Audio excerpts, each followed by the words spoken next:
అండి, అందరికీ నమస్తే అండి. ఎలా ఉన్నారండి? అందరు బాగున్నారా అండి? అయితే నేను మొన్న పెసరపప్పు ఉప్మా వీడియో పెట్టాను కదా, దానికి నేను అందరికీ తెలిసేమో అనుకున్నానండి, చాలా మందికి తెలియదంట. పెసరపప్పు గోధుమ రవ్వ మీరు వీడియో చేసి పెట్టండి అని అడిగారండి.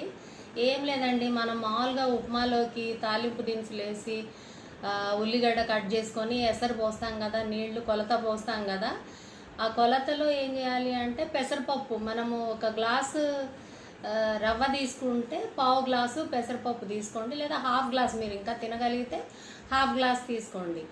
ఆ ఎసరులో ఉప్పు వేసేసి పెసరపప్పు వేయండి. పెసరపప్పుని ఒక 5-10 నిమిషాలు సిమ్లో పెట్టేసి ఉడకనివ్వండి. మనం ఇలా స్పూన్తో తీసుకుంటే కొంచెం మెత్తగా అయిపోయింది, కొంచెం సగం వరకు బాయిల్ అయిపోయింది అనుకోండి, అప్పుడు గోధుమ రవ్వ వేసేసేయండి. వేసిన తర్వాత 2-3 నిమిషాలకి అంతా అయిపోతుందండి.